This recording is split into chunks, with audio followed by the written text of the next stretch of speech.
I would like us to look at effective feedback. How you give feedback to those that you lead. You have probably a project and you have team members. You require to give them feedback on a regular basis. What will you learn in this topic? We will look at what effective feedback is. Who should give this feedback? Why give feedback? And I'm talking about effective feedback. And then the type of feedback and how to give this feedback. We need to give feedback that is clearly understood. You are not just giving feedback, and you are giving feedback with a call for action. You are not giving feedback on the persona or the person. It's something that you observed at a certain place. So this is the feedback you're giving. So you give feedback that will be understood and clarify so that the person you have given feedback can work on the issues that arose. It must be communicated in a respectful way. So who should give feedback? It is a manager or a leader, a team leader, a supervisor. You could also be working in an organization where you are many people within teams. So anybody else within the team can give feedback to even their colleague. Remember, we are bringing out teamwork. And when we bring out teamwork, we need to help one another. So in terms of who should give feedback, even a colleague can give feedback. But the more formal feedback is the feedback that is given by the supervisor, the team leader, the manager. And why is feedback important? It shows employees that the company cares. If you let people work and no feedback is given, then they don't understand if they are doing well or they are not doing well. So it's a sign of caring. A company values the employees. No wonder it is giving them feedback. It helps professionals improve and develop skills. We are giving feedback to grow the team members. So giving feedback is important to develop certain skills. It provides accountability for managers and also for employees.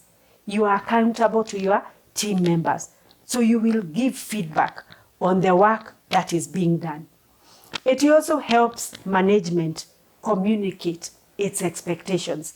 What do we expect on this project? What are we doing? We give feedback so that everyone knows or understands the expectations of the company or the departmental leaders and everyone else. It also improves the leadership for the organization because there is communication. That is how people communicate. And also reduces a lot of grapevine, the talks that are within the grapevine, because there is proper feedback. It improves employee and manager relationship. When you give feedback to those that you lead, you are building a strong relationship. You are letting them know where they did well, where they didn't do well, where they need to grow or improve. Then it motivates team members. They know when they have done well. They have been given that feedback that they have done well. So let's look at types of feedback. There could be negative feedback, where one probably did not do as well as they were required. And negative feedback is given for various reasons. Probably one did the work in a wrong way because they did not understand the instructions. So when you do the feedback and when you are having that discussion, you need to identify what went wrong. Is it that they didn't understand the assignment? Were the instructions properly given?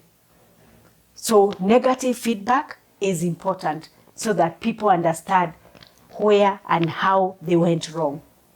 You also need to make sure that negative feedback is given in private. You want to respect the person you are giving feedback to. So make sure that you give them the feedback in private. Then there is positive feedback. And this is feedback for work that has been done well. When the team members do something well, you will give them that feedback so that they understand and they keep doing that. Then we can talk about negative feedback forward. When you give this negative feedback forward, those are things that you want stopped. You do not want them done again. So it will be negative feedback forward. There will also be positive feedback forward. This is feedback telling the person to keep doing this. Those are behaviors that you want your team members to continue doing. So you will make sure they are given, and they are given in the right way, respectively, in the right place, and at the right time. Don't wait to give negative feedback at the end of the year when you are doing your appraisals. Give the feedback as and when things happen. And that's why I want us to look at how to give the feedback. The SBI model works very well. And this is the situation, behavior, and impact. And this one looks at describing the situation. E.g., you would say, so-and-so today at the meeting. This is what you told a certain customer. You will talk about what was said. In terms of the behavior, at the meeting today, this is what I observed. So you are talking about the things that you have seen. Then the impact. What impact did that bring? The behavior, how you spoke to the customer. Is the customer likely to come back again? Was it rude? Was it well done? So if you use the SBI model, you will use it for both positive and negative. If you are giving positive feedback, you'll talk about the situation. You'll talk about the behavior. You will talk about the impact, how it made me feel as your manager, how it made the customer feel as a third party, or how it made other staff or members of staff feel due to this action that you did.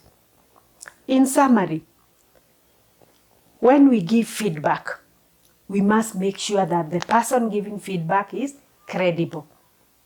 You are a credible feedback provider, that people will listen. And it is given in good faith. There is no malice at all. You are trustworthy. And so whatever feedback that you give will be trusted. You are a trustworthy feedback provider. People trust whatever you tell them. When you give them feedback, you give them genuinely. Feedback conveyed with good intentions. You have seen it's SBI. There was a situation. There was something that you did. And you are quoting the exact thing that happened. Then the timing. It has to be timely. When something has happened today, you do not wait for end of year. When the reviews are being done, when bonuses are being paid out, and that's when you are bringing in certain issues. Then it needs to be interactive feedback. You let the person you are giving feedback also speak. It is important so that they can ask questions. If you have given feedback, remember, we are giving feedback to train our teams. So it will be interactive. We will let people ask questions if they don't understand what we are telling them or they didn't realize. So when we give feedback, let it be interactive. Then feedback should be very clear, respectful to the recipient. Make sure you bring out that. And then when you bring out that respect, the people will listen. Always make sure that your feedback has a call for action. What do you want from the person you have provided feedback to do? For example, will you allow them to continue talking to these customers or to do this project? If it was done in good faith, once you have given them feedback, they will go back and do it correctly, because you are work in progress. You are teaching them, you are training them. Thank you.